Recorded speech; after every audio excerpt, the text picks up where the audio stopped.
मैं विशाल जो अपने जवानी के 22वें साल में हूँ। मेरा गोरा रंग, साथ ही लंबा कद, 5 फुट 11 और कसरती बदन सबको अच्छा लगता है। लेकिन क्या मेरी स्कूल की टीचर मुझसे सेक्स करेगी, कभी सोचा तक नहीं था।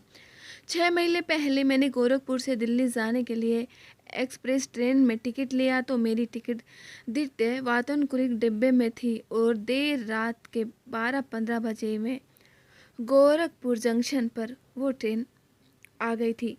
फिर मैं ट्रेन के डिब्बे में सवार हुआ और अपने बर्थ पर आकर बैठ गया।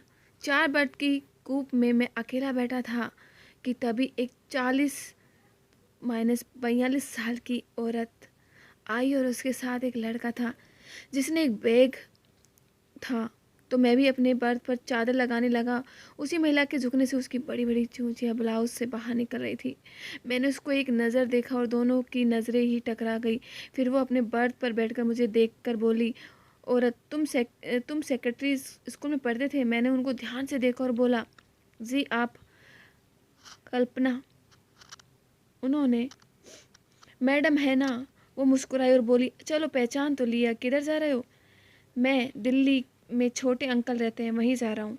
कल्पना मैडम नीले रंग की साड़ी, पेटीकोट और ब्लाउज में मस्त दिख रही थी और वैसे तो वो उठकर कूप से बाहर आई। उनके गोल गद्देदार के फांकों के टकराते देख मेरा हथियार फनफनाना उठा। लेकिन ये तो मेरी शिक्षक थी और अब मैं अपने जींस और टी शर्ट उतार सिर्फ ब्रेमूड और बनियान में था। मार्च का महीना था तो बसंत ऋतु का सुहावना मौसम था। मैं ट्रेन में सवार होने से पहले ही 2 बोतल बियर पीकर मस्त सो चुका था। फिर मैडम आकर बोली, ठीक है अब लाइट बंद करती हूँ, आराम से सो जाओ। बेड पर लेटा हुआ बोला, मैडम आप भी दिल्ली जा रही हो? मैडम हंसते हुए बोली, हाँ मेरे पति वहीं नौकरी करते हैं तो महीने में एक बार मैं उनसे मिलने वहीं चली जाती हूँ। आते जाते रहती हूँ। बेड पर हम दोनों लेटे हुए थे और सिर्फ एक नाइट बल्ब चल रहा था। ओह, तब तो आपको काफ़ी दिक्कत होगी। कल्पना मैडम मेरी इस बात पर झेप गई और लेटे हुए बोली, अभी तो लड़का मुझे छोड़ने आया था, वो मेरा बेटा है। अब तो उम्र भी हो गई है। मैं समझ गया था कि मैडम मेरी बात का अर्थ समझ चुकी हैं। वैसे भी वो बात अनायास ही मेरे मुंह से निकल गई थी। ट्रेन पूरी गति से ऑटोमेटिक ही चल रही थी।